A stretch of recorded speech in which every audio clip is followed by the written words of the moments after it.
ताणं नमो सिद्धाणं नमो आयर्याणं नमो वज्रायणं नमो लोये सब साहुणं मंगलमय मंगलकरणं वीतराग विज्ञान नमो ताहि जाते भय अरहंतादि महान करि मंगल करि महा ग्रंथ करण के कान जाते मिले समाज सब पावे निज पद राग जे स्वरूप समझा बिना पायो दुख अनंत समझावे ते पद नमो श्री सद्गुरु भगवान।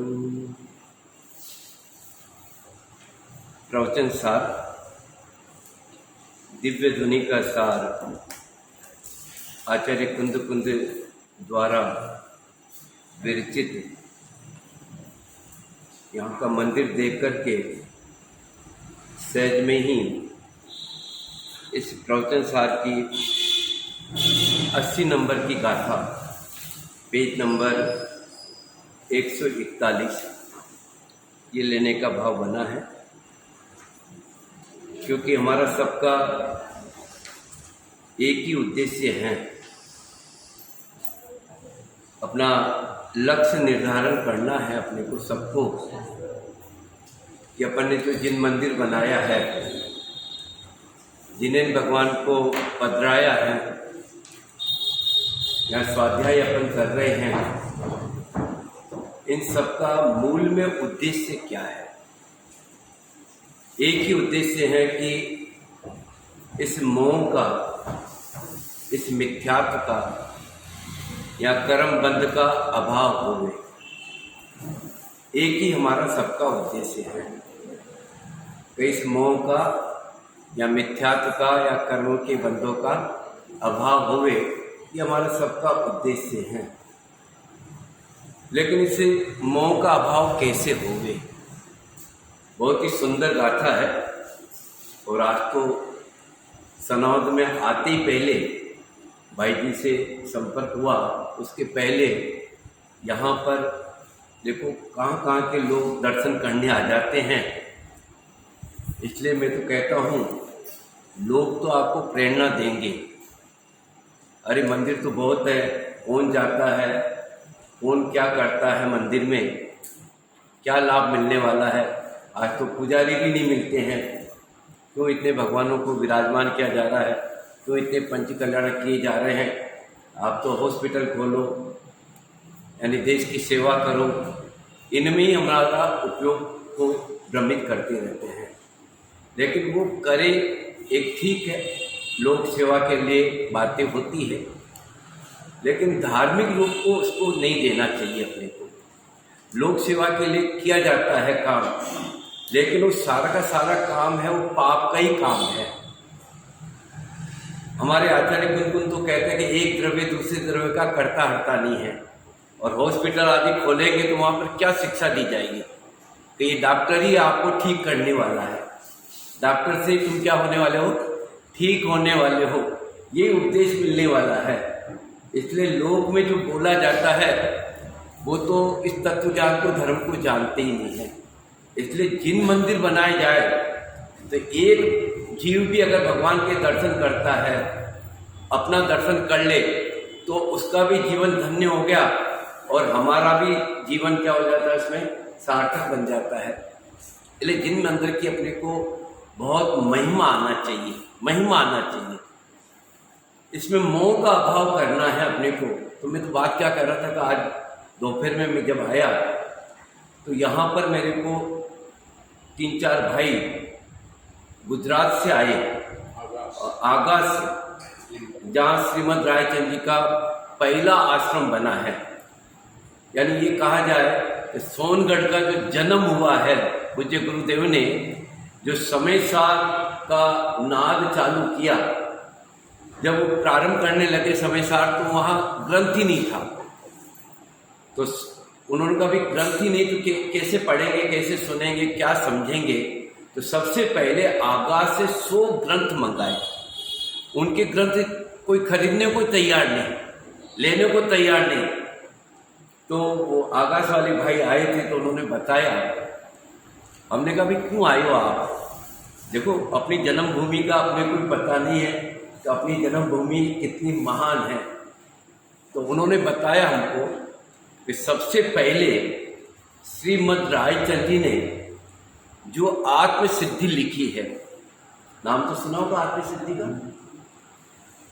आत्मसिद्धि का जो अभी अपन ने मंगलाचरण में भी बोला है, जे स्वरूप समझा बिना पायो दुख अनंत, समझावे ते पद नमो श्री सदगुरु भगवंत। यानी अपन ने इस स्वरूप को नहीं समझा, यथार्थ स्वरूप को नहीं समझा है।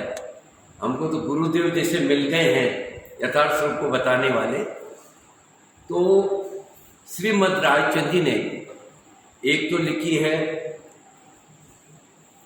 एक तो आत्म सिद्धि की बात है और एक है उनकी आत्मख्याति, क्या वो बोलते हैं जिसमें बहुपुण्य अमूल्य तत्व विचार। क्या नाम इसका? अमूल्य तत्व विचार। अमूल्य मतलब इस तत्व ज्ञान का कोई मूल्य नहीं है। यानी आचार्य कुंद कुंद ने जो ग्रंथ लिखे हैं इसका कोई मूल्य नहीं है। जैसे होता इस चश्मे का तो मूल्य है, लेकिन आपका क्या मूल्य है? कितने में दे सकते हो आप? कितने में दे सकते हैं अपनी आंख को? कि आंख क्या अमूल्य है। ऐसे भगवान के सामने भी जो सामग्री चढ़ाई जाती है तो उसका कोई मूल्य नहीं है। जल का क्या मूल्य होगा बोलो? और जबकि अपन भगवान के सामने बोलते भी हैं कि हे नाथ, मैं तो तेरे सामने अच्छी अच्छी सामग्री चढ़ाने के लिए आया हूँ, हैं? लेकिन रत्न बढ़िया है ना, लोक में तो रत्न तो सबसे कीमती है, तो वो चढ़ाओ ना। लेकिन रत्नों को नहीं चढ़ाते अपन। क्या चढ़ाया जाता है? जल आदि अपन चढ़ाते हैं। ये अमूल्य सामग्री को अमूल्य माना गया। देखो रत्न हो या नहीं हो तो भी हमारा सबका काम चल रहा है, लेकिन एक दो दिन के लिए पानी नहीं मिले तो हमारा जीवन नहीं चल सकता है। तो रत्न मूल्य है तो जल मूल्य है। ऐसे हमारी पूजन की सामग्री जो भी है ना, वो हमारे लिए अमूल्य है। तो उन्होंने अमूल्य तत्व विचार लिखा और उसमें बहुत बढ़िया बढ़िया अच्छे छंद लिखे हैं। और दूसरा उन्होंने जो आज बताया था वो उन्होंने लिखा था, बताया था, क्या बताया था? दूसरा ग्रंथ बोलो, आत्मसिद्धि। आत्मा की सिद्धि के लिए 142 छंद। और जो यहाँ पे भाई आए थे तो आपकी जो जन्मभूमि है तो श्रीमद् रायचंद जी, ये आत्मसिद्धि का भी जन्म कैसे हो गया, तो उनके साथ में अनेकों भाई रहते थे। उनमें एक सौभागमल नाम का भाई था, सौभागमल। तो उन्होंने जवानी के अंदर श्रीमद् रायचंद जी को पूछा कि महाराज मेरे को तो आत्मा का दर्शन करना है। हमारे को प्रश्न ही खड़ा नहीं होता है। देखो उनको क्या प्रश्न खड़ा हुआ? मेरे को आत्मा का दर्शन करना है, सम्यक दर्शन की प्राप्ति करना है, तो आत्मा का दर्शन मैं कैसे करूं? तो व्यापार धंधे में सब में लीन थे। तो श्रीमद ने उनको सहज भाव से कहा कि भैया आत्मा का दर्शन करना है, सम्यक दर्शन करना है ना तेरे को, तो पहले तो निवृत्ति ले। कौन से शब्द का प्रयोग किया? निवृत्ति ले। तेरी तो 24 घंटा विषय कषाय में प्रवृत्ति पड़ी हुई है और तू क्या चाहता है कि मेरे को आत्मा की सिद्धि हो जाए, सम्यक दर्शन की प्राप्ति हो जाए। तो सम्यक दर्शन को प्राप्त करना है, रत्न को प्राप्त करना है, तो सबसे पहले क्या कर, तू निवृत्ति ले। तो उन्होंने अपने कामों से क्या है कि निवृत्ति ले ली। हम भी आज क्या कि निवृत्ति का मतलब यही समझते हैं। हमने दुकानदारी से निवृत्ति ले ली है तो ये प्रवचन देना, मंदिर बनाना, पंचकल्याण कराना, पूजा पाठ कराना, वहां से निवृत्ति ले ली थी। यहाँ आकर के कौन सी चीज में पड़ गए हैं? प्रवृत्ति में पड़ गए हैं। लेकिन वास्तव में निवृत्ति का मतलब क्या है? तो उन्होंने भी क्या, निवृत्ति तो ले ली। अब निवृत्ति ले ली लेकिन आत्मा का दर्शन नहीं हुआ, सम्यक दर्शन नहीं हुआ। तो अंतिम अवस्था में उन्होंने सौभाग्यमल भाई ने श्रीमद को कहा कि महाराज अब तो अंतिम टाइम आ गया है और आपने कहा कि निवृत्ति ले लेगा तो तेरे को आत्मा का क्या हो जाएगा दर्शन हो जाएगा। तो मैंने व्यापार धंधा सब बंद कर दिया है, लेकिन मेरे को तो आत्मा का क्या नहीं हुआ है, दर्शन नहीं हुआ है। तो फिर अंत में श्रीमद रायचंद जी ने ये आत्म सिद्धि लिखी कि आत्मा का दर्शन करना है तो आत्म सिद्धि लिखी। और आत्म सिद्धि में उन्होंने 142 छंद लिखे हैं। कितने? 142 छंद लिखे, पढ़ना उसको। 142 छंद लिखे हैं, उसमें आत्मा की सिद्धि क्या है, कैसे की जाती है, तो वहां से 142 छंद लिखे। और 142 छंद 1.5 घंटे में उन्होंने 142 छंद लिख दिए। 16 साल की अवस्था में तो उन्होंने, पहला कौन सा ग्रंथ का नाम बोला मैंने? अमूल्य तत्व विचार। अभी तो ग्रंथों के नाम याद नहीं हो पाते हैं। क्या है? अमूल्य तत्व विचार। रोजाना उसको पढ़ना। अमूल्य तत्व विचार में अपना जीवन क्या है, ये जो पर्याय मिली है, मनुष्य पर्याय, जैन कुल जो अपने को मिला है, कितना कीमती है। और अपन तो दिन भर विषय कसाय, राग द्वेष, इसी में पूरा का पूरा जीवन व्यतीत करते जा रहे हैं। टोडरमल जी ने लिखा है मोक्ष मार्ग प्रकाशक के सार में, अगर नया बंध नहीं बांधना हो, आदित्य क्या कहा, नया बंध नहीं बांधना है तो क्या मत करना, राग द्वेष मत करना। क्या नहीं करना जनीश भाई? क्या नहीं करना? राग द्वेष नहीं करना। अगर नया बंध नहीं बांधना चाहता है, तू कर्मों का बंधन नहीं बांधना चाहता है, तो क्या मत करना, राग द्वेष मत कर। ज्ञाता दृष्टा बना रहे, जो गुरुदेव का सिद्धांत है अपना। लेकिन अपन तो 24 घंटा ये मंदिर देख लिया तो भी अपने को क्या हो जाता है, बहुत बहुत बढ़िया बना है। कोई दूसरा हो गया, अरे क्या बनाया तूने। यानी 24 घंटा अपन चाहे कुछ भी बातें हो तो या तो राग करने लगते हैं, या क्या करते हैं अपन, द्वेष करने लगते हैं। भौगट का अपन राग द्वेष करके क्या करने लगते हैं, बंधन बांधने लगते हैं। तो जो भाई आए थे, भाई जी ने बहुत पूरा परिचय भी दिया, यहाँ का भी दिया, और उन्होंने 142 छंद जो आत्म सिद्धि के लिखे। तो इस जन्म भूमि पे लघुराज भाई यहाँ पे सनौज में रहे, यहाँ आए और आपकी जन्मभूमि पे उन्होंने दर्शन किया। और जैसे श्रीमद ने 1.5 घंटे में वो लिखा, और सबसे पहले जो पुस्तक उनको मिली, और उस टाइम पे तो ये फोन वोन तो था नहीं, जब पुस्तक मिली तो 105 वर्ष का बता रहे थे वो। तो 105 वर्ष के थे वो लघुराज भाई। 105 वर्ष में उनको 105 वर्ष पहले, 105 वर्ष पहले लघुराज भाई यहाँ पर रहे। और यहाँ उन्होंने पहली बार ये आत्म सिद्धि इस भूमि पे उन्होंने पढ़ी। आत्म सिद्धि इस भूमि के अंदर पढ़ी। और उस आत्म सिद्धि में 6 बातें मुख्य बताई हैं। पहली बात तो बताई तो उन्होंने सौभाग्यमल भाई के लिए, कि भाई मेरे को आत्मा का दर्शन नहीं हो रहा है, मैंने निवृत्ति भी ले ली है, तो आत्मा का दर्शन कैसे? मेरे को प्रवचन सा लेना था, लेकिन उनको भाइयों को देख करके थोड़ा सा राग आ गया है। आपकी भूमि की अपने को कदर नहीं आती, अपने विद्वानों की अपने को, अपने घर वालों को तो ऐसे लगता है। भाई जी को मैं कहता हूँ, भैया सनावत में रहो, तत्व ज्ञान का उपदेश सुनाओ, कभी यही यहाँ पे सुनने वाले दिखाई नहीं देते मेरे को। मैंने कहा अपने अपने हीरे की कीमत आना चाहिए, अपनी महिमा आना चाहिए, अपने को महिमा नहीं आती। तो उन्होंने 6 बातें लिखी। पहली बात लिखी है कि आत्मा है। पहला तो क्या लिखा, आत्म सिद्धि में पहली बात क्या समझी है, आत्मा है। अपन भी यहाँ जो बैठे हुए हैं, तो क्या ये मान करके बैठे हैं कि नहीं बैठे हैं कि मैं आत्मा हूं? ऐसा मानते हैं कि नहीं मानते? क्या मानते हैं? क्या नाम भैया? जय। जय। अपन और आपका जितेश है। अपन क्या मान के बैठे हैं? मैं जितेश हूँ, मैं अशोक हूँ, मैं जय हूँ। अपन तो ये मान करके बैठे हैं।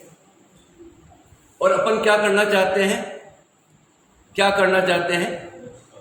सम्यक दर्शन की प्राप्ति करना चाहते हैं, आत्मा को प्राप्त करना चाहते हैं। तो पहले उन्होंने लिखा था आत्मा है, ये तो स्वीकार कर। देखो, जैसा अपन मानेंगे वैसे वैसे आपके विचार चलने लगेंगे। एक मनोविज्ञान है।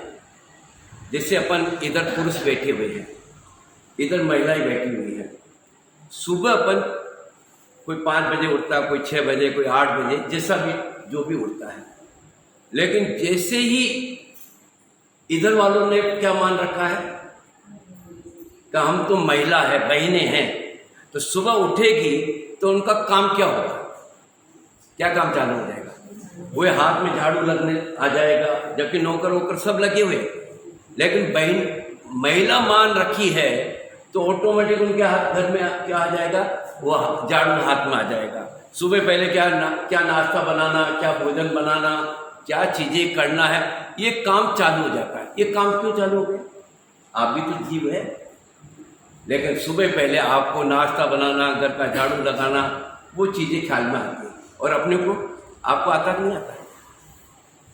झाड़ू लगाने का सुबह पहले भाव आता नहीं आता? नाश्ता बनाने का भाव आता नहीं आता?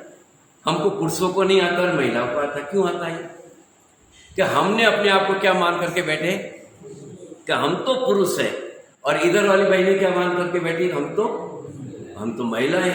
तो जो जैसा मान लेता है, श्रीमद् रायचंद जी का कहना एक ही है आत्म सिद्धि में, कि जो जैसा मान करके बैठ जाएगा, दिन भर उसके वो विचार चलेंगे।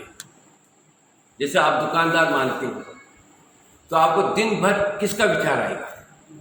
रात में सोएंगे तो भी विचार किसका आता है? दुकान पे आता है। और महिलाओं को दिन भर रात भर विचार किसका आएगा? क्या भोजन बनाना, कल क्या बनाना, क्या चीज करना, कैसे क्या चीज बनेगी, क्या व्यवस्था होगी। दिन भर रात भर विचार किसका चलता है? वही भोजन का चलता है। और हमको दिन भर किसका विचार चलता है? ये शास्त्रों का भाई क्या पढ़ना, क्या सुनाना, क्या बोलना, दिन भर ये विचार चलता है। जो जैसा मान लेता है उसका पूरा का पूरा विचार, चिंतन, मनन, धारा 24 घंटा वैसे चलने लगती है। देखो, जीवन में हम सब परिवर्तन चाहते हैं। परिवर्तन तो सब चाहते हैं, लेकिन परिवर्तन सब चाहते हैं, लेकिन यहाँ आचार्य देव कहते हैं, श्रीमद् कहते हैं कि परिवर्तन तो तू चाहता है, लेकिन तू मानता क्या अपने को? क्या मान करके बैठा हुआ है? हमने तो अपने आप को क्या मान करके बैठे हैं कि मैं अपने को पंडित मान के बैठा हूं, आपने अपने को दुकानदार मान के बैठे हैं, इन्होंने महिला मान करके बैठी है। तो जो जैसा मान लेगा। देखो, अभी अपन जाति से अपन जैन मानते हैं, कम जैन हैं। और कभी आपको जाते जाते रास्ते में ऐसे गली में चले गए आप, जहाँ अंडे, शराब, मद्य, मांस, मधु बिक रहा है, तो एकदम आपको क्या होता होगा? आपने क्या मान रखा था? आपको जैन मान रखा। और आप ऐसी गली में गए जहां पर अंडे, शराब, मद्य, मांस, मधु बिक रहा है, तो एकदम आपको क्या होने लगता है? उल्टी होने लगती, ग्लानि होने लगती है। अरे कहाँ लेके आ गए तुम? ऐसा ग्लानि का भाव क्यों आया? वो तो बेच रहा बेचारा, उसको वहीं पे बैठा हुआ है, और आपको ग्लानि हो गई। आप उसको छोड़ने का भाव आपका बनता है। तो हमारे को छोड़ने का भाव क्यों बनता है? ग्लानि क्यों होती है? तो भाई साहब, आपको पता नहीं हम कौन है? हम जैन हैं। तो जाति से जैन माना तो इतना अभक्त सा अपने आप ही छूट गया, हमारा छोड़ना नहीं पड़ा। ऐसे आचार्य कहते तू आत्मा माने और फिर तेरे अंदर में विषय कसाय का परिणाम चले, ऐसा कभी होने वाला नहीं है। हमारे यहाँ पे थे ना रमेश भाई, ये सब भजन मंडली तो शुरू से जुड़ी हुई हमारी यहाँ की। तो वो आते थे तो एक भजन बहुत बढ़िया बोलते थे। उसमें 2-3 पंक्तियाँ पंडित अभय कुमार जी से हमने थोड़ा सा जुड़ाया था। आज हमारो उपयोग पलट्यो, चैतन्य चैतन्य भास रहो रे, प्रभु थारा ही रंग मां रंग गयो रे। तो प्रभु आज तो हमारा उपयोग ही पलट गया है। क्या उपयोग पलटा? कि अब तो हमको चैतन्य चैतन्य चैतन्य भासने लग गया है, गायक गायक गायक गायक दिखने लग गया है। इसलिए श्रीमद् रायचंद जी ने उस आत्म सिद्धि में 142 छंद जो लिखे, उसमें 6 बातें मुख्य रूप से समझाइए। एक तो आत्मा है, पहले क्या स्वीकार करना, मैं कौन हूं। अरे छोटे छोटे बच्चों को बुलाते हैं हम तो, मैं कौन, कि मैं जीव हूं, मुझ में ज्ञान है, ज्ञान से मैं सबको जानता हूं। इस शरीर में ये छोटे छोटे बच्चों की बात है, लेकिन छोटे बच्चों की बात नहीं है, ये अपनी बात समझना। जब ये पाठ पढ़ाया जाए ना कि तुम कौन हो, अरे यार तो छोटे बच्चों की बातें चल रही है। अरे पहले स्वीकार तो करो कि मैं कौन हूं, कि मैं ज्ञायक हूं। ऐसे ज्ञायक बने के अंदर में स्थापना करो अंदर में। लेकिन हमने तो 24 घंटा किसकी स्थापना कर रखी है? आत्मा की सिद्धि यानी सम्यक दर्शन चाहता है, मुक्ति चाहता है, मोक्ष चाहता है, कल्याण करना चाहता है, और स्थापना किसकी कर रखी है? ये मनुष्य पने की स्थापना कर रखे। अब मनुष्य पने की स्थापना कर रखे तो यहाँ बैठ भी जाओगे, दुकान पे बैठे हो ना, तो वहां दुकान का ही विचार चलता, हमारा अन्य विचार नहीं चलते। चाहे घर में झगड़ा हो रहा हो, नाना प्रकार के राग द्वेष के परिणाम हो गए हो, भोजन अच्छा मिला नहीं मिला, लेकिन दुकान पे बैठते हैं तो किसका विचार चलता है? वो ग्राहकों का विचार चलता है। लेकिन यहां बैठते हैं ना तो 2-3 मिनट तो आपका उपयोग लग जाता होगा। इसलिए मैं कभी कभी बोलता हूं, वर्तमान जीवन के लिए पूजन में जब भी बैठो सामूहिक रूपता से, तो आप मुख से बोला करो, यानी मौन मत बैठना, नहीं तो आपका उपयोग क्या है, भटक जाएगा, इधर उधर चला जाएगा उल्टा। और वहां पर बैठे बैठे भी आप क्या करोगे, पाप का ही विचार करते रहोगे। और स्वाध्याय में जब भी बैठो तो अपने पास में ग्रंथ भी रखना और साथ में नोटबुक भी रखना। क्या कहा? क्योंकि अपना उपयोग बहुत अभी यहाँ पे सुन भी लिया, श्रीमद् रायचंद जी की आपकी जन्मभूमि की प्रशंसा के लिए बात छिड़ गई है लेकिन यहाँ से बाहर निकल जाएंगे फिर वापस पूछने लग जाएंगे, अच्छा कौन से महाराज जी यहाँ पे कौन से कहते थे, क्या नाम बताया था मैंने, बताया नहीं बताया? लघुराज भाई, कौन, क्या नाम था उनका? लघुराज भाई। यहाँ आपके सनावद में पटेल थे, पटेल। और पटेल होने के बाद भी सबसे पहले आत्म सिद्धि जो है वो उन्होंने यहाँ पढ़ी, इस जन्मभूमि में, इस पवित्र जन्मभूमि में। और उसमें आत्म सिद्धि में 142 छंद है। ये तो सहज में आ गया प्रकरण, इसलिए मैंने भी देखा नहीं अभी, लेकिन 142 छंद पहले पढ़ा था। तो श्रीमद् का बहुत जीवन में यानी संस्कार की भावना है। जीवन में अगर तत्व ज्ञान को प्राप्त करना है तो जब तक विशुद्धि का भाव नहीं होगा, कौन सा भाव? विशुद्धि का भाव नहीं होगा तो तत्व ज्ञान आने वाला नहीं।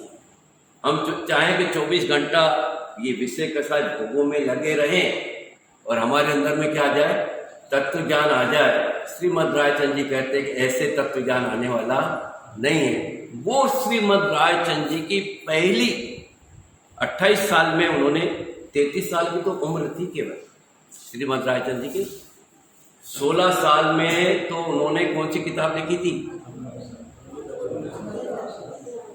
कौन सी? अमूल्य तत्व विचार। 16 साल, और पढ़ना उसको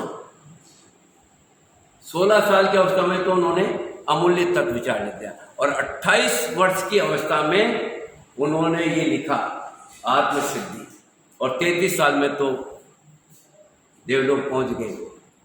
तो पहला पॉइंट क्या बताया उन्होंने? आत्मा है। और दूसरा लिखा उन्होंने कि आत्मा है ये तो मानता है, लेकिन 24 ही घंटा जन्म मरण मानता रहता है। तो उन्होंने लिखा कि आत्मा है और वो आत्मा शाश्वत है, कभी मिटने वाला नहीं है, अनादि अनंत है, ऐसा उसका स्वभाव है, शाश्वत स्वभाव आत्मा का है। वो तो उसको पढ़ोगे तो आपको ख्याल में आएगा। मेरे को तो आपको प्रवचन सार बताना है। पहला क्या कहा? आत्मा है। आत्मा कैसा है? शाश्वत है। फिर बाद में लिखा कि आत्मा करता है। क्या, कौन से शब्द का प्रयोग कर रहा हूं मैं?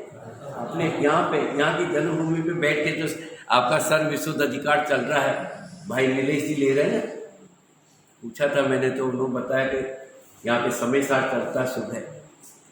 तो लेकिन श्रीमद् ने क्या लिखा है? आत्मा है पहला, दूसरा क्या बोला? आत्मा शाश्वत है। तीसरा बोल लिखा उन्होंने, तीसरा यानी 6 खंड में बांटा 142 छंद को उन्होंने। तो पहला है आत्मा है, दूसरा आत्मा शाश्वत है। शाश्वत नहीं मानता है। 24 घंटा भयाक्रांत बैठे हुए अपन, मरण का भय, जन्म का भय, 24 ही घंटा हम भयाक्रांत बैठे रहते हैं। यानी तू, तेरे को भय लग रहा है, इसका मतलब तू अपने को क्या नहीं मानता है? नाना प्रकार की बक्स अबक्स सारी चीजें खाता रहेगा तू। इसका मतलब है भी तेरे को आत्मा तू मानता है, बोलता तो है, लेकिन तू आत्मा को क्या नहीं मानता है? क्या नहीं मानता है? ये अबक्स दवाइयां खाने लगता है 24 ही घंटा, इसका मतलब क्या है? तू क्या आत्मा को तूने क्या नहीं माना? शाश्वत नहीं माना। ये 24 घंटा भयाक्रांत रहता है, इसका मतलब तूने आत्मा को क्या नहीं माना है? बहुत विचार कर सकते हो आप तो। हाँ, पहला आत्मा है, आत्मा शाश्वत है। तीसरा आत्मा क्या है? करता है। अब किसका करता है? बहुत बढ़िया सिद्धि करी। और चौथा कहा आत्मा भोगता है। 4 पॉइंट याद होंगे। पहला क्या है? मैं सिर्फ दोहरा रहा हूं कि आपकी जन्मभूमि की महिमा आना चाहिए, तो कम से कम आत्म सिद्धि पढ़ तो लोगे। हाँ, 4 पॉइंट हो गए। कौन सा है? एक तो आत्मा, दूसरा आत्मा शाश्वत है, तीसरा आत्मा करता है, चौथा आत्मा भोगता है, पांचवा मोक्ष का मार्ग है। क्या कहा? तेरे को मुक्ति चाहिए ना, तो मोक्ष का भी क्या है? मार्ग है। अब मार्ग क्या है, तू क्या अपना रहा है वो तू जाने, लेकिन मोक्ष का क्या है? मार्ग है। मुक्ति को प्राप्त करने का मार्ग है। मार्ग नहीं है ऐसा नहीं है। अनंत सिद्धों ने उस मुक्ति को प्राप्त किया है, अनंत जीवों ने मुक्ति को प्राप्त किया है। तो मोक्ष का क्या है? मार्ग भी है। और छठा पॉइंट बताया है कि मोक्ष भी है, मोक्ष का मार्ग भी है और मोक्ष भी है। इसमें पूरी की पूरी उन्होंने 142 छंद आत्मसिद्धि किए हैं। वो आत्मसिद्धि में आपकी जन्मभूमि पे आज वो आए थे, उन्होंने याद दिलाया। हमको आज तक सुना नहीं था। उन्होंने किताब का भी नाम बताया, आत्मसिद्धि। हाँ, उपदेश श्रीमद् रायचंद जी का है, उपदेश वाली किताब, उपदेश सिद्धांत वाली नाम की किताब है। मैं उसको आत्मसिद्धि को देखने में वाला भी था, लेकिन मेरे को यहाँ पे मिली नहीं है। खोज करके आपको बताएंगे कि आपकी यहाँ पर लघुराज भाई का तो नाम बहुत आता है, लेकिन उन्होंने लघुराज भाई नाम उनका, तो उनका नाम बहुत आता है। 4-5 जने थे, अंबालाल भाई, लघुराज भाई, पहला नाम किसका बताया आपको? सौभागमल भाई। सौभागमल भाई के कारण तो उन्होंने ये किताब लिखी। कौन सी? और 142 सन, और कितने घंटे में? 1.5 घंटे में लिख दिया उन्होंने। और एक अंबालाल भाई थे, वो पहले तो लाइट वाइट का तो वो था नहीं, वो कंडील लेकर के, लालटेन, आपके यहाँ तो कंडील बोलते हैं ना निम्बाड़ी भाषा में, तो वो कंडील लालटेन लेकर के वो यानी 1.5 घंटा तक बराबर खड़े रहे। वो चित्र तो आपने कहीं जगह देखा होगा कि श्रीमद् रायचंद जी लिख रहे हैं और अंबालाल भाई लालटेन लेकर के अपन खड़े रहेंगे। सुनने में वो नहीं हो पाते, सिंहासन अनेक बार बदल जाता है। और वो 1.5 घंटे तक बराबर क्या है, वो खड़े रहे, श्रीमद् रायचंद जी लिखते रहे। और सौभागमल भाई ने उसको पढ़ा तो एक जीवन ही उनका परिवर्तन हो गया। अपने तो ये बात चल रही है कि मेरे को तो क्या करना है, अपने को भी क्या करना है, मोह का अभाव करना है। अब मोह का अभाव कैसे हो, प्रवचन सार में और आचार्य कुंद ने क्या गजब की बात लिखी है भावलिंगी सर ने कि मोह का अभाव कैसे हो। एक बार गाथा पढ़ते देखो, पेज नंबर 141। जो जानती अरहंतम दवत् गुण तपज्जये सो जानती अपाणम मोक्षजातितस्लयम्। ये जान तो अरहंत ने गुण द्रव्य ने पर गए पणे ते जीव जाने आत्मने तस मोह पामे लय करे। कुंद आचार्य जिनका अपन समय सार भी पढ़ रहे हैं, सुन रहे हैं, वो कुंद आचार्य क्या लिख रहे हैं? प्रश्न ख्याल में सबको क्या प्रश्न क्या अपना? हाँ, मंदिर में आए हैं तो हमको धन दौलत बाहर का सहयोग नहीं चाहिए, हमको तो क्या करना है गणेश भाई? हाँ, क्या किसका भाव करना है? मोह का भाव करना। एक अंदर में हुंकार आना चाहिए। डॉक्टर के पास में जाए ना तो मेरे को इस बीमारी का क्या करना है, खत्म करना है इस बीमारी को। ऐसे मोह का मेरे को क्या करना है, अभाव करना है। अब मोह का अभाव कैसे हो? और कुंद आचार्य क्या लिख रहे हैं कि जो जानती अनंतम। प्रश्न क्या पूछा जा रहा है? क्या पूछा जा रहा है? मोह का अभाव करना है। पीछे वालों को आवाज तो सुनाई दे रही है? छठे सातवें में तो नहीं पहुंच रहे हो? क्या कि जिनवाणी सुनते सुनते में पहुंच ही जाते हैं। दिन भर काम करते करते थक जाते हैं और टाइम भी क्या इस प्रकार का रख दिया जाता है और ग्रंथ भी प्रवचन सार चालू कर रखा है।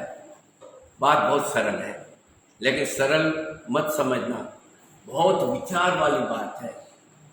क्योंकि सुबह अपन कुंद आचार्य को सुनते हैं, वो कहते हैं कि एक द्रव्य दूसरे द्रव्य का कर्ता हरता नहीं है। और यह 80 गाथा वही कुंद आचार्य लिख रहे हैं। हम उनसे पूछ रहे हैं तो महाराज हमको मोह का क्या करना है, अभाव करना है। तो वो तो जतीश भाई जी की प्रशंसा कर रहे हैं। जतीश भाई जी की प्रशंसा का मतलब कि हमारे मंदिर के भगवंतों की क्या कर रहे हैं, प्रशंसा कर रहे हैं। देखो कितने सुंदर मंदिर बन गया है। और जो अनंत को जानता है, किसको जानता है? जो अनंत को जानता है उसका मोह का क्या हो जाता है, क्षय हो जाता है। जो जानती अनंतम, मोह का क्षय करना है तो किसको जाने? किसको जाने? आत्मा को जानने की बात नहीं लिख रहे। क्या किसकी बात लिख रहे हैं? इसलिए मैं अभी एक सुक्ति पढ़ रहा था रास्ते में, 1000 काम बंद करके भी प्रातः काल उठ करके जिनेन भगवान का क्या करना, दर्शन करना। कितने? 1000 काम बंद करना पड़े जनीश भाई तो भी जिनेन भगवान का क्या करना है, जिनेन भगवान का क्या करना, दर्शन करना। लाख काम बंद करना पड़े तो भी अपने को क्या करना, स्वाध्याय करना, जिनेन भगवान की वाणी को सुनना। कितने? लाख काम बंद करना पड़े। है लाख काम अपने पास में? दिन भर की टोटलिंग लगाना लाख काम मिलेंगे नहीं मिलेंगे अपने को? लाख काम बंद करना पड़े फिर भी क्या करना अपने को, क्या करना, जिनवाणी का अभ्यास करना। और आचार्य ने लिखा करोड़ काम बंद करना पड़े तेरे को तो भी क्या करना, आत्मा का दर्शन करना, यानी सम्यक दर्शन को प्राप्त करना। यानी आचार्य कुंद आचार्य कह रहे जो जानती अनंतम। हमारा तो एक ही उद्देश्य है कि हमको मोह का क्या करना है, अभाव करना है। अभी मैं पद्म पुराण में देखा, पद्म पुराण में रविसेन आचार्य ने हमारा दृष्टिकोण को बदला। अभी अपन इसकी भी सिद्धि करने वाला हूँ, लेकिन थोड़ा आपको अनंत भगवान के बारे में थोड़ी सी महिमा हो। इतना गजब का मंदिर बना है, बाहर के लोग लाभ ले रहे हैं और लाभ लेते लेते हमको हमारी जन्मभूमि की महिमा बता रहे हैं और हमको हमारी दर्शन करने तक का भी क्या नहीं आ पाता है, भाव नहीं आता है, पूजन प्रक्षाल आदि करने का भाव नहीं बनता है, यानी कहाँ क्या दशा होने वाली है। रविसेन आचार्य ने पद्म पुराण में एक बहुत ही बढ़िया बात लिखी है कि भैया दृष्टिकोण को बदलो। सुबह अपन सभी उठते हैं, कोई 5 बजे 6 बजे कोई 8 बजे, जैसा भी सब उठते हैं, लेकिन उठते टाइम पे हमारा भाव क्या चलता है। क्यों उठे आप सुबह? तो बहनें तो सुबह जल्दी इसलिए उठ जाती है कि हमको नाश्ता बनाना है, घर के काम करना है, इसलिए सुबह जल्दी उठ जाते हैं। अपन क्यों उठते हैं? आदि अपन सुबह क्यों उठते हैं? हमको ऑफिस में जाना है, घर दुकान का काम करना है, हिसाब किताब लिखना है, इसलिए अपन सुबह जल्दी उठ जाते हैं। और आजकल तो क्या है कि बच्चे जल्दी उठ जाते हैं और बहनें भी जल्दी उठ रही है। जो 8-8 9-9 बजे तक नहीं उठे, जिनके बच्चे नहीं हैं, तो वो बहन तो 8-8 9 बजे तक भी नहीं उठ रही है।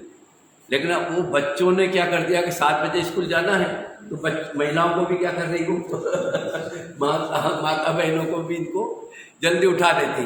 तो वो बच्चा भी जल्दी क्यों उठ रहा है कि मेरे को कहाँ जाना है? स्कूल जाना है। तो रविसेन आचार्य ने अपना दृष्टिकोण बदला कि भैया तुम सुबह उठते तो हो, लेकिन इस भावना से उठना। कौन सी भावना से? कि मेरे को जिनेन भगवान का दर्शन करना है। किसका दर्शन? जिनेन भगवान का दर्शन करना। तो रविसेन आचार्य ने पद्म पुराण जैसे ग्रंथ में लिखा कि तेरे को एक उपवास का फल मिल गया। यानी एक उपवास का फल का मतलब इतनी अंदर में विशुद्धि का भाव बन जाएगा तेरा। एक उपवास के फल में जितनी विशुद्धि का भाव बनता है, पुण्य का बनता है, उतनी विशुद्धि का भाव बन गया। किसमें? अभी मंदिर नहीं गया, कुछ भी नहीं किया, लेकिन केवल इतनी सी भावना भाई है कि मेरे को तो सुबह क्या जैन कुल मिला है, तो मेरे को इतना बढ़िया सुंदर मंदिर मिल गया है, तो मेरे को तो सुबह उठ करके भगवान का क्या करना है? दर्शन करना। तो एक उपवास का फल मिल गया। फिर आगे लिखा कि तू स्नान करता है, और स्नान हमारे मुनिराज करते कि नहीं करते? नहीं करते। और एक पानी की बूंद में, अनछने पानी की बूंद में क्या है? 36,450 एक पानी की बूंद में वैज्ञानिक लोगों ने सिद्ध किया है अपने हाथों। और घर घर में तो अपने गीजर लगा रखे हैं, अनछना पानी गर्म कर लेते, कितने जीव मरते होंगे, कितना क्या होता होगा उनकी हालत। हमारा ना भाई, क्या नाम भूल जाता मैं, जितेश, आज अपनी फैक्ट्री दिखाने ले गया था। वो दिखाने के लिए तो बहुत अवभाव से ले गया था, मेरे को ले गया, लेकिन रास्ते में आते आते कहा कि अब मैं फैक्ट्री को क्या कर रहा हूँ। मैंने कोई चर्चा नहीं करी उससे। अब भैया बहुत जीवों की क्या होती है, ये तो क्यों खोल रखी, क्या खुल गई है, ये तो मैं तो बंद करने वाला हूँ। यानी एक पानी की बूंद में कितने जीव रहते हैं। लेकिन आचार्य कहते हैं अभी मेरे को जीवों की बातें नहीं करना है, लेकिन तू सुबह स्नान करता है, लेकिन स्नान करते टाइम पे क्या भाव रखना कि मेरे को जिनेन भगवान का प्रक्षालन करना है, जिनेन भगवान का दर्शन करना है, इसलिए मैं स्नान कर रहा हूं। सुबह उठना तो कौन से भाव से उठना? जिनेन भगवान का दर्शन करना। स्नान करना है तो भी क्या भाव रखना? मेरे को जिनेन भगवान का प्रक्षालन करना है, दर्शन करना है, इसलिए मैं प्रक्षालन कर रहा हूं। तो आचार्य रविसेन लिखते हैं कि तेरे को 2 उपवास का फल मिल जाने वाला है। जीवों की कितनी हिंसा हो रही है इसकी चर्चा नहीं कर रहे, क्या कह रहे वो? 2 उपवास का इतनी विशुद्धि का भाव तेरा बढ़ जाएगा। फिर बाद में तीसरा लिखा उन्होंने, पढ़ना रविसेन आचार्य का पद्म पुराण। फिर उन्होंने लिखा आगे कि तू घर से बाहर निकला, लेकिन भाव क्या रखना घर से बाहर निकलने के लिए? मेरे को जिनेन भगवान का दर्शन करना है। इस भाव से तू घर से बाहर निकलता है तो 7 दिन तक तो उपवास करे। उसमें जितनी विशुद्धि होती है उतनी विशुद्धि का भाव कहाँ किसमें हो जाता है? घर से बाहर निकला। लेकिन भाव क्या रखना? देखो अपन मंदिर तो रोजाना आ रहे हैं, भाई भी आते हैं, बहनें भी आती है, लेकिन हमारा भाव क्या रहता है? बच्चे भी आते हैं, सब आते हैं, जाना है स्कूल, लेकिन रास्ते में क्या मंदिर पड़ जाता है, इसलिए अपन क्या है मंदिर आते। उद्देश्य तो हमारा स्कूल जाने का। हमारे भाइयों का उद्देश्य क्या रहता होगा? जाना है दुकान पे या ऑफिस में जाना है, तो रास्ते में मंदिर पड़ जाता है तो अपन क्या कर लेते हैं? मंदिर के दर्शन भी कर लेते हैं।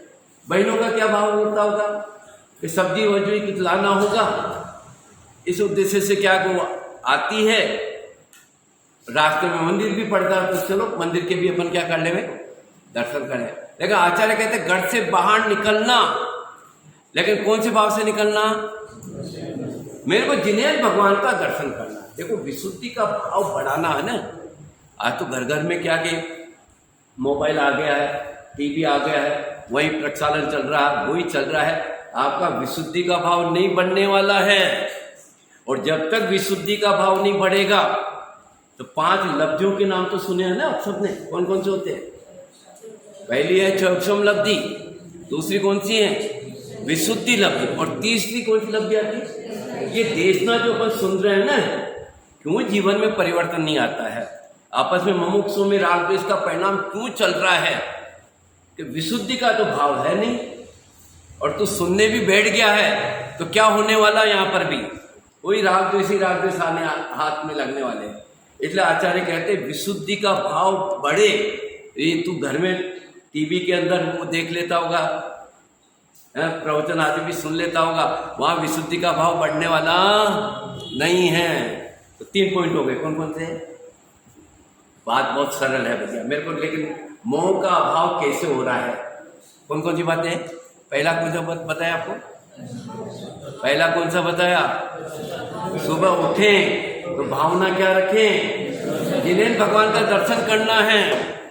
बहुत मुश्किल से मनुष्य पर्याय, जैन कुल, सनावत जैसा अपना नगर, इतना बढ़िया सुंदर मंदिर, ये सब चीजें मिल गई हैं। अब तेरे को कहा जा रहा है कि केवल तू इतना भाव रख। क्या भाव रखना? मेरे को जिनेन्द्र भगवान का दर्शन करना। स्नान करे, कुछ भी काम करे तो भी मेरे को जिनेन्द्र भगवान का दर्शन करना है। घर से बाहर निकले तो भी क्या भाव रखना, जिनेन्द्र भगवान का दर्शन करना। और रास्ते में चलने लगा, रास्ते में चलने लगा तो आचार्य कहते हैं कि 1 महीना तक तो उपवास करे। उतनी जितनी विशुद्धि का भाव होता है उतनी विशुद्धि का भाव तो तुम्हारा किसमें हो जाता है, रास्ते में चलने लगे ना, इतना विशुद्धि का भाव तेरे को उसमें उभर जाने वाला है। और फिर बाद में तू क्या कर, जिनेन्द्र भगवान का भाई जी बना मानस्तंभ। तो गौतम गंधर्व ने तो केवल मानस्तंभ को देखा बाहर में, तो सारा मान गल करके क्या हो गया, धर्म की प्राप्ति कर ली।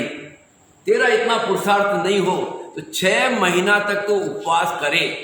उसमें जितनी विशुद्धि का भाव बनता है उतनी विशुद्धि का भाव किसमें बन जाता है, मानस्तंभ को देखने में बन जाता है।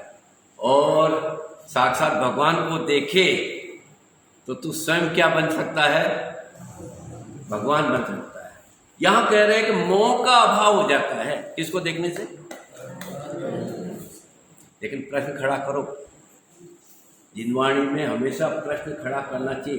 खड़ा करने का मतलब हमारा क्या दिमाग क्या हो गया कि जैसा वक्ता बोल रहा है ना, जो बोल रहा है तो हमारा विचार भी क्या है वैसे वैसे चलने लगता है।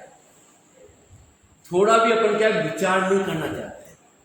लेकिन बनारसी दास जी ने लिखा है, श्रीमद ने लिखा है, कर विचार तो पाप। देखो मैं जैसा कहूंगा ना, आपका दिमाग भी वैसा का वैसे ही नाटक में वैसे ही चलने लगता है।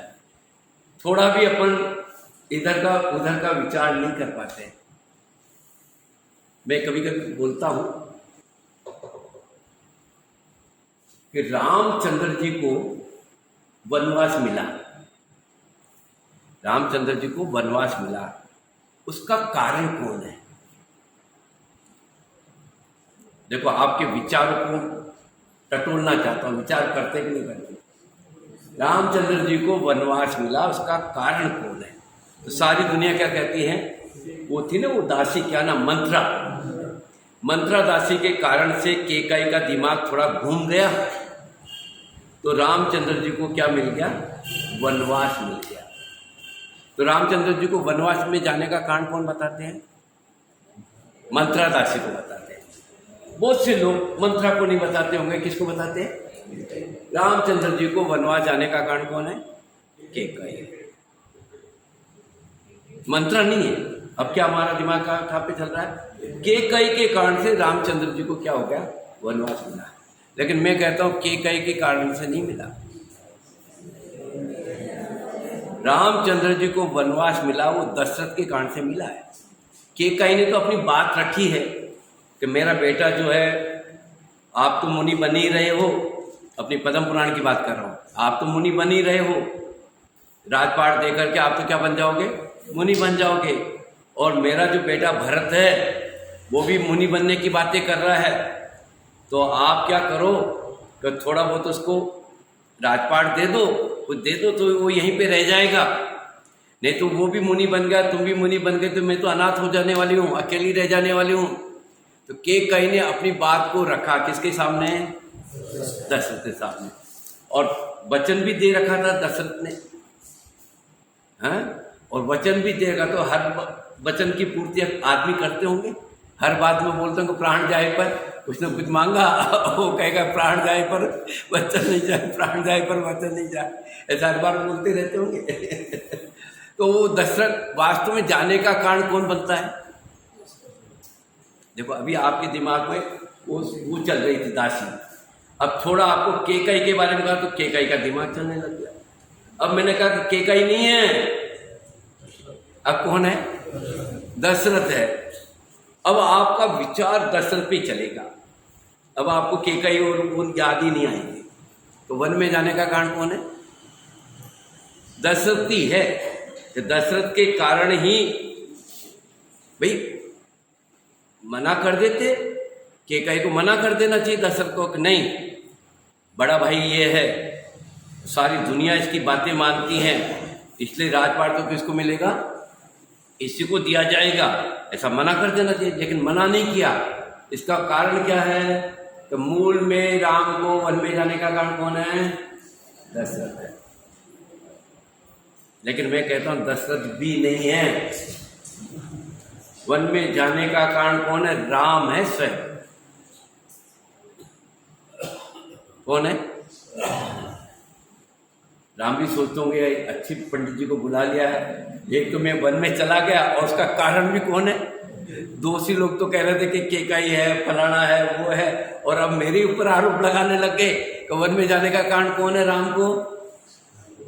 देखो राम को वन में जाने का कारण मूल में राम ही स्वयं है। क्यों है? दशरथ ने ये नहीं कहा उनको, दशरथ तो इतना ही कहा कि अरे भरत ये मुनि बन जाएगा तो तू इसको राजपाट दे दे थोड़ा बहुत, यही कहा था, वन में जाने के लिए नहीं कहा था। क्या कहा? दशरथ ने, केकई ने वन में जाने के लिए नहीं कहा था, क्या कहा था उनको? भाई भरत को राजपाट दे दे, ये मुनि बन जाएगा, तो हम क्या करेंगे, वचन भी दे रखा आप लोगों ने। तो दशरथ ने किसी ने वन में जाने के लिए नहीं कहा, ये तो राम ने स्वयं ने विचार किया। क्या विचार किया? कि भरत छोटा है, इसको राजपाट भी दे दूंगा तो लोग बाग इसकी बातें नहीं मानने वाले हैं। जैसे होता ना, अभी मैं आया हूं यहाँ पे, तो मैं जो कह रहा हूं आप मेरी बात को स्वीकार कर रहे हैं, लेकिन एक छोटे से लड़के को बिठा देवे तो क्या करोगे आप? उसकी बातों को सुन तो लोगे, लेकिन उसकी बात को मानोगे नहीं, अंदर में विश्वास नहीं होगा, उसके प्रति नहीं कर पाएंगे। तो रामचंद्र जी मन में क्या सोचते हैं कि अगर भरत को राजपाट दे दिया तो लोग बाग इसकी बातें को नहीं मानेंगे। तो भरत को कहा भैया राजपाट तू संभाल, थोड़े दिन के लिए मैं बाहर चला जाता हूं, और तू अच्छा काम करेगा तो लोग बाग तेरी बातें क्या है, मानने लग जाएंगे। इसलिए वन में जाने का कारण कौन है? न केकई है, न दशरथ है, न कोई दूसरे है। कौन है? कौन है? देखो हमारा दिमाग कर विचार तो पाम। अब राम के ऊपर आ गया, तो वन में जाने का कारण कौन है? बोलो बोलो भाई, कौन है? दशरथ नहीं? अब याद आएंगे नहीं आएंगे दशरथ? केकई याद आई कि नहीं आएगी? पंडित जी आपने तो सबको बुला दिया है। कौन है वन में जाने का कारण? राम ही है। किसी ने कहा नहीं वन में जाने के कारण, वो अपने आप में अभिमान, अगर मैं यहां रहूंगा तो कोई लोग भरत की बात मानने वाले नहीं है, मैं वन में चला जाऊंगा तो अपने आप ही लोग बाग इनकी क्या है, जो होगा उसकी तो बातें मानेंगे, उसी का ही तो काम को मानेंगे। ले राम है ना, हमारे भाई जी यही कहते हैं, कोई कौन मेरी बात को मानेगा, तो जो होगा इसलिए मैं तो बाहर जाता हूँ बाहर घूमता रहूँगा मैं तो। वैसे राम ने सोचा तो वन में जाने का कारण कौन है? राम ही। स्वयं में अपने आप में ऐसा मानने लग गए। क्या मानने लग गए? कि मैं यहाँ रहूँगा तो भरत की कोई बातें सुनने वाले नहीं है, और मैं बाहर चला जाऊँगा तो धीरे धीरे भरत की भी बातें सब सुनने लग जाएंगे। लेकिन रविशेन आचार्य ने इसका समाधान दिया, बहुत बड़ा समाधान दिया। अरे भाई, जगत में जो भी काम होता है तू कभी तो राम को दोष देता है, कभी केकई को दोष देता है, कभी इसको दोष देता है, कभी इसको दोष देता है। तू वस्तु स्वरूप का विचार तो कर। क्या विचार करना? जगत में कोई भी काम होता है तो उसमें 5 प्रकार के समवाय बिना कार्य नहीं होने वाला है। क्या कहा? 5 प्रकार के समवाय होते। कौन कौन से? राजा भाई, समय जाता जा रहा है, बच्चों को तो भेज रहे हो, पोतों को भेज रहे हो, अपना क्या होगा ये विचार करो। 5 प्रकार के समवाय कौन कौन से? 5 प्रकार के समवाय का पता नहीं है तो अपन एक दूसरे के ऊपर दोष देते रहेंगे। इसने कर दिया, इसने कर दिया, इसने बिगाड़ दिया, ये कर दिया, वो कर दिया। 24 घंटा आकुलता होने वाली है। 5 प्रकार के समवाय कौन कौन से? स्वभाव, पुरुषार्थ, निमित्त, काल अवधि और होनहार। कोई भी काम हो जगत में, बोला तो ये जाएगा, होना सो निश्चित है केवल ज्ञानी ने गाया है। बातें तो सब ये कही जाएगी। कभी कोई निमित्त को दोष देगा, कभी किसी को बोलेगा, लेकिन कोई भी काम होता है तो कार्य में हमेशा 5 प्रकार के क्या होते हैं? रोटी बनी है। कोई भी काम जगत का ले लो, हर काम में क्या है? 5 प्रकार के मुख्यता 1-2 की हो जाती है, कभी निमित्त की हो जाती है, कभी ओनार की हो जाती है, कभी काल अवधि की हो जाती है। लेकिन कोई भी काम होता है तो क्या होते हैं? उसमें 5 प्रकार के समवाय होते हैं। इसलिए विचार करना। मैं ये बातें क्यों कहने लग गया आपके 10-15 मिनट इधर उधर के क्यों लेने लग गया? यहाँ आचार्य कुंद जैसे कह रहे हैं। क्या कह रहे हैं? हमने प्रश्न उठाया है कि हमको मोह का अभाव करना है। किसका अभाव? मोह का अभाव करना है। और कुंद आचार्य गाथा में लिख रहे हैं कि मोह का अभाव करना ना, तो जो जानती अरंतम, कि अनंत भगवान को जानेगा तो उसके मोह का क्या हो जाएगा? अभाव हो जाएगा। अरे महाराज, आप तो अभी वो केकई ने तोड़ा कर उसने किया, ऐसी बातें करने लग रहे हो। हमारे को मोह का अभाव करना है, और मोह का अभाव करना है। और आप क्या कहते हो? जो जानती अनंतम, अनंत भगवान को जानेगा तो अनंत भगवान को जानेगा तो अनंत का मोह का अभाव होगा। अनंत का होगा कि हमारा होगा? अरे अनंत अपने को जानेंगे तो उनका अभाव होगा, और हम अपने को जानेंगे तो अपना अभाव होगा। लेकिन आप क्या बोल रहे हैं कि अनंत को जानेगा तो तेरा क्या हो जाएगा? मोह का क्या हो जाएगा? विचार करना। कुंद आचार्य जैसे लिख रहे हैं, जो कहते हैं कि एक द्रव्य दूसरे द्रव्य का क्या नहीं है? करता हरता नहीं है। वो कह रहे हैं आचार्य कुंद जिनसे हम पूछ रहे हैं, और ज्ञान तत्व प्रज्ञापन में कह रहे हैं कि मोह का अभाव करना है तो जो जानती अनंतम, अनंत भगवान को जानेगा उसका मोह का क्या हो जाएगा? नाश हो जाने वाला है। बोलो कुंद की मानना कि नहीं मानना? नहीं मानना कुंद की माने कि नहीं माने? कि महाराज आप कह रहे हो कि मोह का अभाव करना है तो अनंत को जानेगा तो उसका मोह का क्या है? अभाव होगा। यह अनंत को जानने का मतलब क्या है? देखो, लोक में भी आपको अटपटे प्रश्न लगेंगे। अब देखो, एक तो अनंत को जानने से मोह का अभाव हो जाता है। अनंत को जाने, अपन किसी महिला को देखा या कोई गलत फोटो को देखा तो उससे अपनाने को कौन सा बंद होने वाला? पाप का बंद होगा कि पुण्य का बंद होगा? पाप का बंद होगा। तो उनको गलत चीज को देखा तो पाप का बंध हो गया, और अच्छी चीज को देखा, अरंत को देखा तो किसका बंध होना था? किसका बंध होगा? तो अरंत को देखा तो क्या किसका बंध होने वाला हमारे को? और यहाँ क्या बोल रहे हैं? पुण्य का बंध नहीं उसकी बात कर रहे हैं, पुण्य का अभाव होकर के शुद्धात्मा का क्या होने वाला है? प्राप्ति हो जाने वाली लिख रहे हैं आचार्य जी। तीसरी बात पे और विचार करना, क्यों टाइम मेरा हो रहा है, कि अनंत को जानने से अनंत क्या है? द्रव्य है कि गुण है कि पर्याय है? क्या है? द्रव्य है कि गुण है कि पर्याय है? अनंत आदित्य है, तीनों ही है। तीनों बोल दो ना। अरे अनंत किसका नाम है? आदित्य, आदित्य ये किसका नाम है? द्रव्य का नाम का, गुण का नाम, पर्याय का नाम? अरे आदित्य है पर्याय का नाम। केवल ज्ञान किसका नाम है? केवल ज्ञान किसका नाम? सम्यक दर्शन किसका नाम है? तो पर्याय का अवलंबन लेवे, आश्रय लेवे, तो पर्याय का आश्रय ले पाएगा कि नहीं ले पाएगा? कितने समय की होती पर्याय? एक समय की। अब यहाँ कुंद आचार्य जैसे 3-4 प्रश्न खड़े कर दिए हैं आपको, रात को विचार करना। तो कुंद आचार्य ने और पंडित जी ने हमारे मंदिर की प्रशंसा करने के लिए गाथा तो छेड़ दी अपन ने, जो जानती क्या है? अनंतम, अनंत को जानता है। और हम सब एक ही उद्देश्य से लेकर के बैठे हैं, क्या अभाव करना? अपने को मोह का अभाव करना है। और मोह के अभाव करने के लिए कह रहे हैं कि जो जानती अनंतम, अनंत को जानता है। कि महाराज सिद्धि की भी बात कर लेते तो थोड़ा बहुत हमको विश्वास हो जाता, लेकिन आपने सिद्धि की भी बात नहीं करी, आपने तो किसकी बात कर दी है? अनंत की भी बात कर दी है। अनंत स्वयं पर्याय है, और पर्याय के आश्रय से तो क्या क्या नहीं होने वाला है? मोह का अभाव तो होने वाला नहीं है। और आपने अनंत की क्यों बात कर रहे हैं? और अनंत को जानने से हम अपने को कैसे जान लेंगे? है कोई उपाय आपके पास में?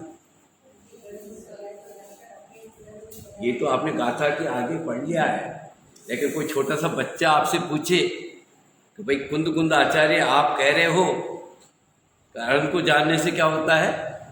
मोह का अभाव हो जाएगा। तो हम तो रोजाना आते हैं, अनंत भगवान आपकी पूजा भी करते, प्रक्षालन भी करते, अभी भी महिमा बताई है, लेकिन हमारा तो मोह का क्या नहीं हुआ है? अभाव नहीं हुआ है। तो अनंत को जानने से मोह का अभाव कैसे होगा? कल आप विचार करना, कल इसका समाधान अपन देंगे।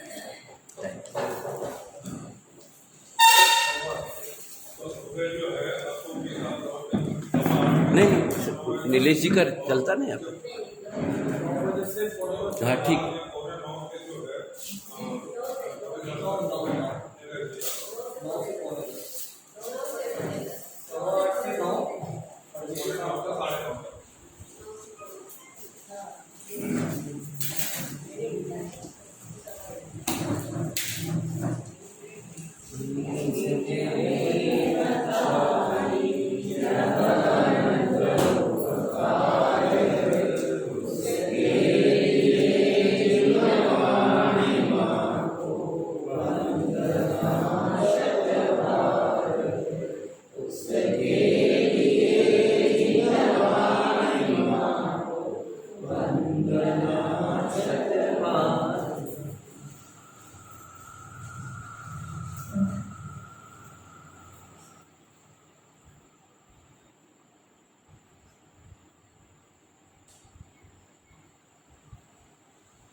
जय हो।